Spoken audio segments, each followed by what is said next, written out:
Welcome to SDH's coverage of the NPSL Southeast. It is playoff time. 6 are down to 4, and it's going to be a race in the postseason. We'll go back and take a look at the last week of the regular season, get you ready for the playoff picture. We've caught up with all 4 coaches that are headed into the postseason in the NPSL Southeast. We'll catch up with everybody as we continue to go here. Midweek weekend, Wednesday and the weekend are the matchups for the semifinals and the finals in the Southeast Conference. So before we go forward, let's go backward and take a look at what happened in match week number 10 in the NPSL Southeast. And it was a couple of matchups. It was Georgia Storm and Apotheos. It was Appalachian FC and LSA Atletico Lanier. That one was a rather interesting one that had to fight the weather. And then you had the Georgia Revs going up against North Alabama SC. Storm over Apotheos by the score of 2-1, and that was our match of the week here on SDH on the NPSL. Here's your highlights from Storm and Apotheos. Jared Smith on the call. A nice long ball off Apotheos as they try and break out. Long diagonal to the left-hand side. He's got a couple runners into the box.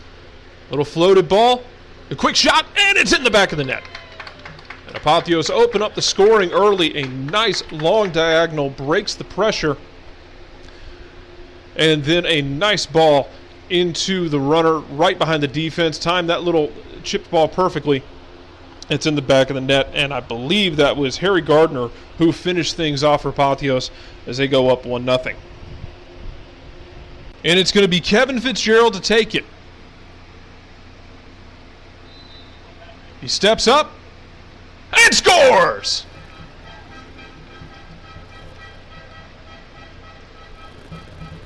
(1-1) in the second half.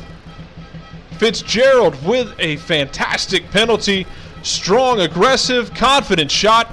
That makes it 1-1. The playoff picture has changed in the NPSL Southeastern Division. Great counterattack. Fantastic run by Denke to just provoke and break the shakedown of Apotheos. Then a wonderful through ball. I believe it was Jacob Antoine who was on the end of that. You get the foul call.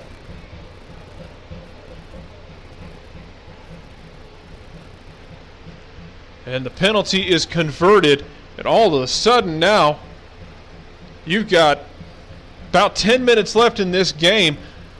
And if you're Apotheos, you're looking for another goal here to solidify yourself and make sure you control your own destiny as much as you can. And the Georgia Storm trying to knock on the door. They've had a couple half opportunities, but they're able to get it. And it's a fantastic run by Denke, who sees the opening in the midfield and is able to take it. Now the Georgia Storm might want more as they start to build a little bit of momentum, working their way down the left-hand side again. Oh, right back where we were as the smoke starts to fill the stands below us. That crosses low, and it's going to be taken by Sheely pretty easily. Touchback, changing the angle of the cross. It's cleared out by Apotheos. Georgia Storm in the attack one more time. Might only have a few more here. Great touch to get inside. Trying to set that cross. The low, quick cross. Bodies around. Shot. Score!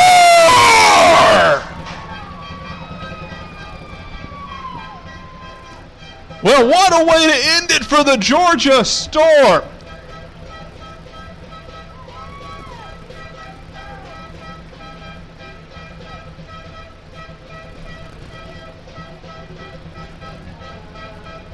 Revs in North Alabama SC. Connor Young with a brace. Justin Alcantara had the third goal for North Alabama. Connor Young scores his first for North Alabama in the 14th. Alcantara scores in the 33rd.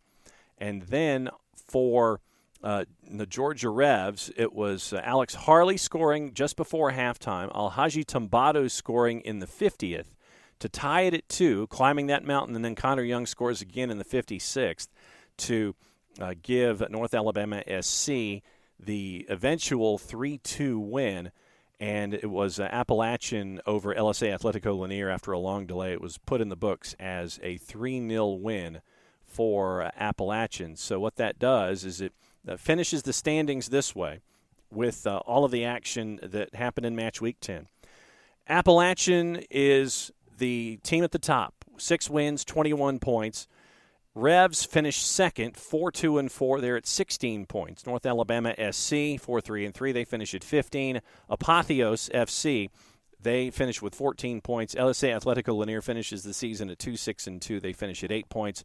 Georgia Storm played spoiler, knocked Apotheos down all the way to the 4 seed.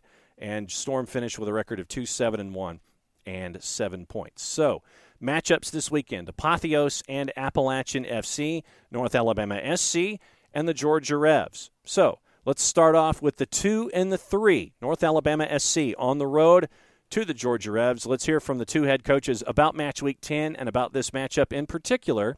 It's a rematch of Match Week 10. It is Nico Bermudez from North Alabama SC, and for the Georgia Revs, Jack Marchant. All right, you got a win on the road to finish up the regular season, and you got a guy with a brace. You get a third one on the board. Great way to finish up the regular season. Yeah, absolutely. I think it was the right way at least to finish the 10th game of the season, especially away after coming from 2 straight losses. So it was, I think, the change of mentality from the boys, their desire and passion to compete that really allow us to take the win. And at the same time, now you get to do it all over again. So at least you know what your mapping is, what your plan is. It's just normal. Normally, it's a couple days ahead from where you are playing in the midweek. How different is it on a quick turn like this, even though it is a familiar opponent? I mean, how different is planning, and what's it like? Well, I mean, the good thing is, the game is still fresh, in our heads in terms of, replaying certain moments of the game or, pointing out specific, strengths of opponent or weaknesses, whether it's ourselves or the opponent. Now, the question is obviously, how to logistically plan this trip in the middle of the week, availability of players that may or may not have work, summer plans or whatnot. And also, what is the opponent going to do? Right. I'm sure they're not happy with the result that they got. And they're looking into things, reviewing the match and, see what else we have to offer and whether they change the strategy or not and how we then change ours. Look backward for me. I know that you had to take care of business to get into the playoffs and get the home match. I know that your friends over at Storm did you a bit of a favor too, but when you look back at the last weekend of the regular season, what do you see? As I mentioned on Sunday, we weren't good enough. We'd done a lot of the hard work over the 9 games to get into the playoffs, and we needed to put in one more performance to guarantee ourselves a home win. And it wasn't until the 11th hour that we got that. And we had some serious words after the game for the lads to realise if we want to continue doing what we've been doing all summer, then we need to get things right on Wednesday. Again, the lovely thing about it all is we get to rectify it quite quickly. Again, no one was happy with the performance, including the lads themselves, and that's the most important thing, I think. So we'll have a good training session tonight, and we'll prepare for Wednesday. So I know that now it is a series of one and dones, and everything is amplified. And it's like we got to take care of business. You can't look anywhere past Wednesday. When you look at what happened this past weekend in Match Week 10, that I guess is the good element of this. Is like you can sit there and learn from it, but at the same time you can sit there and put it to the side and go, yeah, it's done. What's done is done. Let's move forward into all these series of one and dones now. No, I think you're spot on. I mean, the nice thing is we'll learn from it for sure. We can't dwell on it. We need to get it right. But ultimately, this is why we play sports, to be the one and done. And again, I'm certainly not looking anywhere past 7:30 p.m. on Wednesday. If you do that, that's where you slip up. So we're going to get our heads right tonight. We're going to get the game plan sorted. Again, we know what North Alabama are going to throw at us. And we hope that we can deal with that and we can put in a better performance. But for me, you can use it as motivation or you can use it as whatever. But if you look at the 4 teams in the playoffs, for one reason or another, we've not beaten any of them. So that's all the motivation we need to show not only to ourselves, but everyone else that we deserve to be here and we want to move on. Which means as Apotheos drops down to the 4 and Appalachian FC wins the division, Apotheos is now the one that has to travel, dust off their jerseys, and drive to Boone, North Carolina to take on Appalachian FC. Here's head coach for Apotheos, Adam Reakes, and head coach for Appalachian FC, Dale Parker. All right, now that you've had a couple days to kind of digest what happened, what are your takeaways from the last match of the regular season? We're disappointed, very disappointed. I think, I made myself quite clear to my players that we took our foot off the gas. We just tried to coast into the postseason and took for granted a bad situation, change of field, weather situation, all those kind of things. We just tried to coast through all of that and we expected to kind of lace our cleats and roll up and win the game. And credit to Georgia Storm, they made it difficult for us. They knew they could play spoiler, and they did. They were very patient in their kind of low block format to try and disrupt us and make play difficult for us, and they did that. I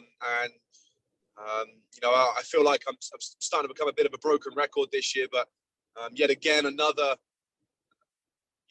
contentious, let's call it, refereeing decision goes against us, which gives them a penalty out of thin air, really. There was nothing there for us, but gives them a penalty and they're back in the game. We should have taken our chances. We should have been out of sight 3 or 4 goals by that point, but we didn't, because we were, like I said, taking it a little bit easy. We were kind of toying with the game rather than putting our foot on the throat of the game and winning the game early. And so, yeah, a little bit disappointed. Not how we wanted to roll into preseason, especially considering other results went our way. And actually, had we have won on Saturday, we would have finished in second place, which I think is a fairer reflection of the quality of our squad. But we have to take our lumps and move on and roll into Wednesday. And rolling into Wednesday, that means you have to pack a lunch and a dinner and head to Boone. It's not going to be an easy one for you. No, and that's exactly right. It's the result of our poor performance means we now have probably the hardest trip out of everyone, and obviously is going to have an impact on how strong we're going to be going into Wednesday. So we're at this point in the season, with being an expansion team, we're at bare bones and really trying to just cuddle together the Alamo a little bit to hold us up and we're going to be going into a game plan. I'm going in with a game plan on Wednesday to win the game, and try and upset Appalachian again away from home at their place as best as we can, like we did earlier in the season. However, it won't be easy, especially considering how we're rolling from Saturday into Wednesday. But we'll do our best, and we're gonna hopefully cause a few upsets. So how difficult was it to get game 10 on the board? Extremely difficult. It never actually happened. So it was just a long, sort of drawn out process. Not really sure where to point the finger, who to point the finger at. I don't think that's relevant anymore anyway, given the result that went in our favour on Saturday night. But yeah, just a frustrating weekend that we didn't get to play. The only silver lining is that obviously we secured top spot and the guys enjoyed that after watching the Revs North Alabama game. I was going to say, with everything that you were having to go through and then your scoreboard watching and trying to figure out what it's going to look like, I imagine it was interesting seeing all of the emotions in play because of everything that was going on that night. Yeah, that's the great way to explain it. It was just kind of a roller coaster of emotions because we're going there with the intentions to win, to win the game, to win the league. So obviously we're prepared diligently. We're fired up to play. We're hearing rumours that we might not be able to play. So now we really wanted to play Saturday. Then we realise it's not going to happen. And right, we'll watch the Revs at North Alabama game, see if they can do us a favour. And of course, that game in general was just so up and down. It was a crazy game, brilliant advert for the league. And then now we're going in. Well, we still want to play on Sunday, but it's kind of not irrelevant, but doesn't really affect the standings. So then you're changing, maybe you're starting 11, and yeah, just a roller coaster of emotions. And wouldn't want to go through it again, but like I said, the silver lining is the results went our way, and thankfully there's nothing that's left unsaid. You know, we've won the league with a game to spare. So yeah, we'll take that. And you get free football or extra football or whatever football you want to call it. You're now in the postseason where it's one and dones, and the pressure is amplified to chase after the national championship. But at the same time, you get to start it off at home, and it doesn't matter. You know, you win midweek, you get the same thing to happen on the weekend. You've got the idea of finishing out conference play at home through a postseason. Yeah, and that's massive. It was a goal at the start of the season.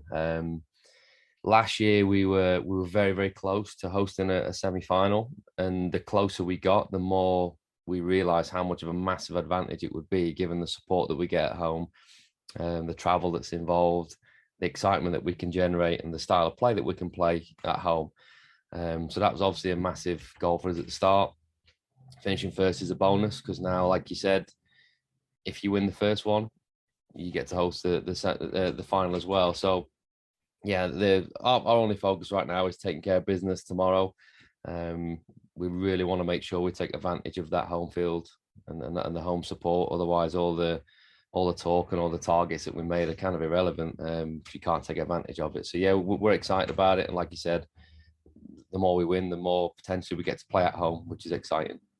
The winners of those will continue on. We'll catch up with everybody again later this week. Get you ready for the Southeast Conference Final. Southeast semis, Apotheos at Appalachian, North Alabama SC at Georgia Revs. Thanks for hanging out with us here for your playoff preview in the Southeast Conference. We'll catch up with you later in the week and get you ready for the conference finals. This has been the SDH on the NPSL Southeast. Play it safe, everybody. We'll see you later in the week. Mucha plata, y'all.